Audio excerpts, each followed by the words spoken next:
everyone. This is the Crime Cafe, your podcasting source of great crime, suspense, and thriller writing.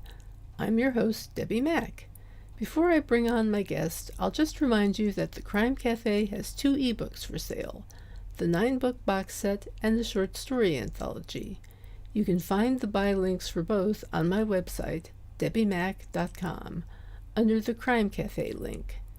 You can also get a free copy of either book if you become a Patreon supporter. You'll get that and much more if you support the podcast on Patreon, along with our eternal gratitude for doing so. But first, let me put in a good word for Blueberry Podcasting. I'm a Blueberry affiliate, but that's not the only reason I'm telling you this. I've been using Blueberry Podcasting as my hosting service for my podcast for years, and it's one of the best decisions I ever made. They give great customer service. You're in complete control of your own podcast. You can run it from your own website. And it just takes a lot of the work out of podcasting for me. I find for that reason that it's a company that I can get behind 100% and say, you should try this. Try Blueberry. It doesn't require a long-term contract, and it's just a great company, period. And it also has free technical support by email, video, and phone. So you can get a human being there. Isn't that nice? Hi, everyone. Today, my guests are 2 writers who collaborate on writing novels, 2 authors. They each have freelance careers and have written for a variety of publications. But they write fiction together as a team under the pen name Addison McKnight. Their actual names are Krista and Nicole. Krista and Nicole, not Noelle, Nicole. In any case, I'm very pleased to have with me Krista and Nicole, who write as Addison McKnight. Hi, guys. How are you doing today? Good. Thank you for having us. I'm happy to be here. I'm happy to have you here, too. And I'm happy to focus on the 2 of you as we speak. I got to work. Let's see. Your debut novel is called An Imperfect Plan. What's it about? There you go. Cover and all. Excellent. Nice cover, too. Yes. Well, it's about a lot of different things and a lot of different themes. And the main thing is centered around perfection and women's, and not just women, the cultural obsession with perfection in all different aspects of life. And particularly, it's about a woman who saves her eggs. She's working in New York. She's saving to have a family later. And she ends up getting divorced. And when she goes back to get the eggs, she realizes that they're gone. And the only thing she could figure out is that her ex-husband sold the eggs. Wow. So yes, scary. Interesting and legal question there. Wow. That's fascinating. So how would you describe it in terms of genre? Is it like domestic suspense, thriller? I would say it's a hybrid between women's fiction and a thriller. Cool. And are you working on another book? We are. We just finished our second book, which is called The Vineyard Remains. And it's also a thriller / soapy drama, kind of another hybrid that will be coming out next year. Excellent. Do you plan to continue collaborating on writing fiction? Yes, definitely. We have a lot of jobs and kids between us. You could see right now I'm in between baseball games. We do try to cram in writing and all of our jobs and kids and everything and make it happen. So we always say we're so lucky to have each other because we really only have to write half of a book, which is nice. Yes. We end up doing it all together, obviously, but I write a chapter, you write a chapter. Okay, I'll write this part, you write that part. It really, it's nice when you have a lot of other things happening. It makes it a little bit easier, and we have so much fun doing it. That's great. What drew you toward the suspense thriller genre in particular? I would say that the reason is because Nicole read a lot of thrillers. So when she actually came up with the idea of an imperfect plan and came over, and I had gone through infertility. So I helped her with one of our themes, which was infertility, secondary infertility.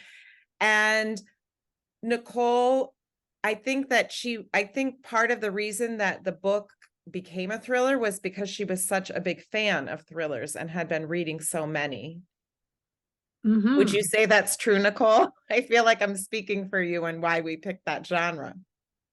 Yes, definitely. I was obsessed. And it's not just books. I think too, we always were watching these like dark and deep and twisty shows on Netflix. And it was becoming that whole girl on the train, Gone Girl time where all these women were becoming obsessed with true crime and shows on Netflix and these books. So I was really loving it. And I was saying, oh my God, you have to watch this show. We were trading shows, trading books. And I think I just love, as a reader, those books where you get completely blindsided.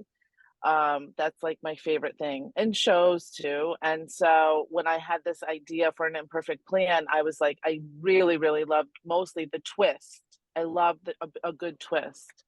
So I was like, when I thought of it, I'm like, I have to write this book. I have to write it. It's going to be so good. And it is. That's so cool. I'm with you there. I love a show or a book that keeps you in such suspense that you have to find out what happens next, because there's going to be a big twist or something in there somewhere, and you don't know exactly what, but it's coming. It's always it's almost like riding a roller coaster or something.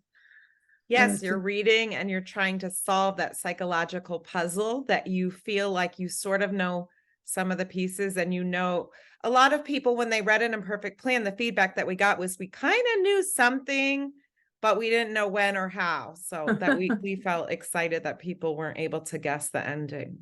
Exactly. Yeah. That's really sometimes the best you can get, where people kind of get it, but they don't completely get it. So there's still that element of surprise. What advice would you give to any writer who wishes to do what you're doing? Collaborating. Just do it. Oh, collaborating. I don't think you can force that. I think that we have seen it become a little bit of a trend. When we started, we had two sets of authors that we were looking at and saying kind of like, oh, we can do that. And it was kind of a new idea in the thriller suspense genre that these two women were doing that. And since we started, we've seen it become more of a thing where people are collaborating. They already have their career and they're like, oh, I'm going to write a book with this person or that person. It's really, really hard. And although I said there's a lot of benefits to it, it is very difficult. I mean, you're not on your own timeline. If I say, well, we have this due by Friday, but I'm working these 2 days, and Krista says she's working, and I'm at a double header, and you're at a swim meet, and it's like try to figure out, when we can carve out time to work together, and also, artistically and creating something is very different and difficult. When you have a vision, you have to then have a shared vision, and a lot of times I think we run into that. We have to kind of sway each other and convince each other, like, no, we have to do it this way. And sometimes we always say, I don't like that, but if you can convince me, you have to build your case. And then we have to yes. Or sometimes we'll bargain. Like, if you give me this person in the court, then I'll give you that she could be pregnant, yes, or something like that. And we'll negotiate in the comments. Yes. We'll do little trades. Well, I can see you guys have a rapport, that's for sure. And it probably plays out a lot in your writing. It reminds me a great deal of screenwriting, because often screenwriters will collaborate, and especially in a TV setting, always you have that writer's room and that sharing and the bouncing of ideas off each other. It's similar but different. Very different. Yes, Have you've done that before? Have you? Well, I've had an experience where I did collaborate with with several writers on a short film recently. Yeah. It Oh, was, it was like a awesome. contest type thing. So it was like, wow.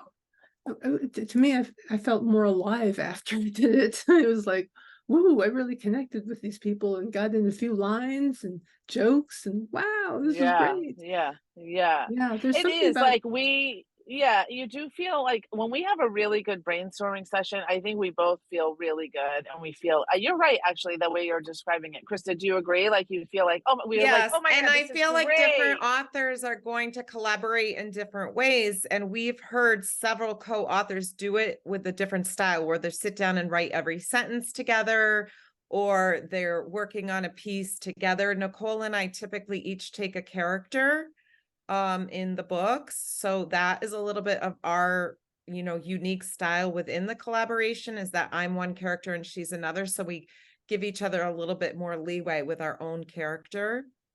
And I think the important thing when you're collaborating with someone is that you can usually work through the nitty-gritty of the editing and the storytelling, but you have to have, I think, a deeper shared values with that person. And I feel like Nicole and I might argue over how a chapter is going or our styles or things like that. But I think like at a deeper level, if you have shared values, you're gonna and the same type of work ethic, you're gonna be able to get through each individual project more effortlessly.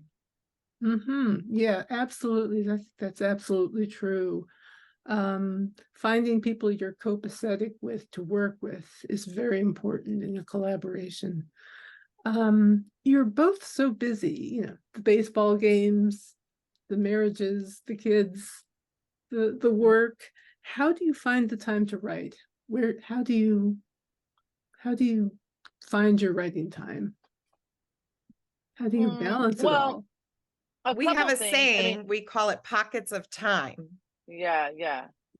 Well, so we found that the first time we wrote the book one, our first book, we were so, a lot of people like say, I have writer's block, I don't want to write, or I don't, you stall. I sometimes find myself with like an article or something like that. I'm like, oh God, I got to write this article. And you don't feel as motivated. But with this book idea, there was nothing else I wanted to do more except get this story out on paper. So, and any spare moment, we stopped going on Facebook, we stopped watching TV. You just, if you cut out all those, that time wasters, you have all these little pockets of time and you could get a lot done in those pockets of time. So that's really how we did book one. And I think we've changed, I think our whole life has changed. Like the way we operate our days now, I think are just different. Do you agree? Mhm. Yeah, I feel like I tend to still write more in the mornings, and Nicole tends to write late at night. So she'll send me a chapter and I'll typically edit it in the morning. And then if I write something, like I wrote something today during the day, and she'll probably in one of the next couple of nights edit it and send it back. So I feel like we just tend to have our natural, like people tend to have a natural time that they like to write, whether that's, I mean, we both work, so it's either early in the morning or late at night. But I've talked to authors that have transitioned from working and writing to full-time writing, and they said they still write about the same amount per day. So I feel like that's encouraging to people that think like, oh, I have to quit my day job to become a writer. I feel like you can carve out some time to get it done. But yeah, our schedules have changed. I think what Nicole said is true. In the beginning, we were just like writing on fire, like just getting the story out. And now we know a little bit more about the writing rules. So we might write at a little bit slower pace because we're learning as we go. Yeah. Yeah, I think that's another thing about writing fiction. It's like it is a continual learning process, really. Each Mm-hmm. time that you do it, you get better, I think. And if you're doing it right. And and it's something you have to decide, I want to do this. But do you have any advice for anyone who is starting out and would like to be a writer for a living? What's the best I advice think you've ever received?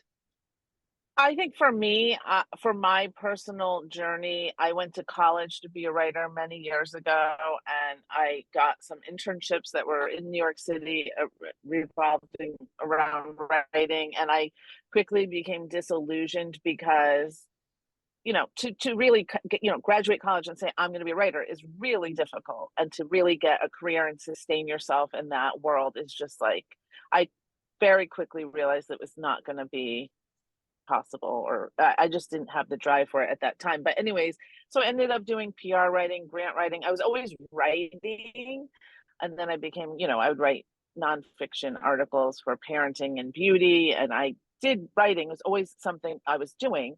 But so I feel like if you really want to write, you're going to write, right? But this fiction, and I went to school for screenwriting, and I never did anything. I mean, and then when I got this idea, and I think you just have to really, I think it took me that long to believe in my idea and to believe in myself and to really say okay, I'm ready to try this. Unfortunately, I wish it didn't take 25 years, Tell me to about say it. I'm good at I'm actually good at this. But the point of the story is, I think all those years of writing brought me to the point where I could do it, because you do have to write a little bit all the time. You have to keep writing and kind of hone your skills. And really, when I started, I'm taking over this, Krista, you can answer too. But when I started blogging a long time ago, I had parenting blog, and that was my first time getting feedback. So I did a blog for 12 years. It went viral many times. I had up to 1 million readers all over the world. And so to have that feedback was very good. So I would say, if you don't want to do a blog, blogs are kind of obsolete now anyways, but podcasting or however you want to do it, to have feedback or join a writing group or whatever it is, just accountability and to have feedback and to kind of hone your craft. I think just do it. Just do it. Exactly. And Krista, I bullied her to it. She said, you should write one of the characters. And I was like, I don't know. I've only been writing nonfiction for 10 years. So I hadn't written fiction. My degree was not in writing. It was in psychology. And then I owned a magazine business. So I was reading other people's articles and editing them and putting them in the magazine that I owned. And then I started writing for other military spouse magazines and the military spouse community blog. So I was writing a lot of nonfiction, and I feel like you're still, when Nicole and I got together, we both were writers, but we hadn't written a novel. But if you think about it, we had both been writing for about 10 years when we met. It wasn't like our book was the first thing we had ever written. Mm-hmm. Yeah, absolutely. Yeah, all those years really do go into making you a better writer, because you have all that experience to draw on. Let's see. Who are your favorite authors?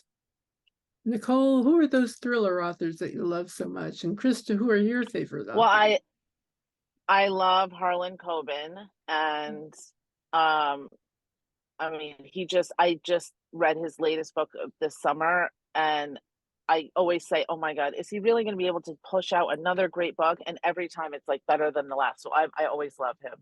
And we both just read a book that we loved called Stone Cold Fox. And I believe she's a debut author, but she also worked in magazines and had a nonfiction experience. Rachel Kohler Croft is her name, and we both loved it so much. I've heard Yes, of that and book, Nicole and I actually. both like Greer Hendricks, and I've been reading a couple beachy reads. I just read Someone Else's Shoes by Jojo Moyes, and we both read Ms. Demeanor by Eleanor Lipman. And that was a really cute, clever, fast-paced, fun beach read, Ms. Demeanor. So we got to meet that author. We love when we go out and meet authors that we like. We try to kind of look at which of our favorite. authors. So Nicole, tell them one of our very favorite authors that we've scheduled to go and meet Oh later my this God. fall. So our book, the first book, we got 55 rejections initially, and we ended up changing our whole pitch, and we said, you know what, let's try to pitch it live somewhere. So we did everything different, and we went, we got it. We ultimately got our agent and we got our deal. But the shift that we made and the way we pitched it was Big Little Lies meets Fight Club. And if you've ever read or seen Fight Club, you know what that means. And everybody loved that. So that author, Chuck Palahniuk, is like our idol. We just like love him so much, and our dream is to meet him. And he lives in Portland, Oregon, I think. Somewhere out west. Yeah. And we're like, oh God, we have so much going on. We're never gonna have time to go out there and stalk him. Well, But you he's should coming go. to well, We are this fall. He's coming to Boston. Oh, well, yes, very good. yeah, so we're Excellent. so excited. He's doing a book tour, and we bought tickets, and we're going to go meet him. But we were laughing because we said a few years ago, we would be this excited about, like, I don't know, a concert or going to like the US Open or something. And now we're like, it's like we're going to meet the like, other Fight Club. Well, that's a brilliant log line, by the way, that pitch for your book. That's just brilliant, the way you did that. Big Little Lies meets Fight Club. That's excellent. Oh, yeah. Well, really we good. We got some help, but it was good. Yeah. Well, it's still very cool. And you have a published book now. That's great. Yeah. And you're going to have more. Is there anything else you'd like to say before we finish up? I don't know. Did we cover everything that we have to say, Krista? I think one thing is if you want to write a thriller, just write it and don't worry about the agent and the publisher and all of that. But Nicole and I she had mentioned we pitched 55 agents and got rejections, and we ended up going to an event called Thriller Fest, which if you're a new writer, you might not have heard of it, but we ended up, first we went to the library and saw other authors that we liked. And then we were told to go to Thriller Fest, and there's a part of Thriller Fest called Pitch Fest where you can pitch your book. It's like speed dating agents. And I think that that's a really good piece of information if you're a new writer, that to look into writer conferences. I've seen some other ones. I think Gotham Writers does another type of pitching. But I think it's good if you are really passionate about your idea. It doesn't always come across in a query letter, but I think it can come across when you're pitching people live and you're meeting your agent. And I think it's important, like Nicole and I have some good chemistry with our agent. And right when we met her, she seemed excited about our idea, and we were excited about her because we had read, you can read in the beginning of books that you like who the agents are. So I feel like making that connection live can be just spark the right motivation to get your book out into the world. And the last piece of advice that I would leave is a piece of advice from our agent that said, you have to trust that your book is going to get out into the world in an organic way. We hit a lot of roadblocks towards the end, whether it was COVID or, running out of paper in New York or whatever, all different kinds of things.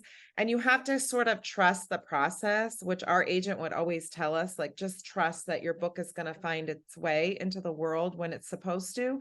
So not to get so discouraged by the little hiccups that come up inevitably in this industry.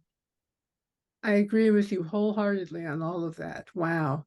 I mean, really, before you start worrying about all that market business stuff, focus on the quality of the writing first.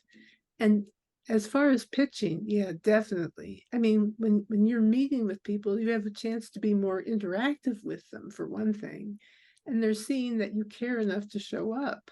So yeah, these are all great attributes, and I'm glad you brought them up. And the last thing, we are going to do a giveaway. So I just wanted to just share that with your podcast viewers, because we're appreciative to be on the podcast. So if you know, what was you guys, Nicole can share the details, but we're going to give away one of the copies of An Imperfect Plan to one of your listeners.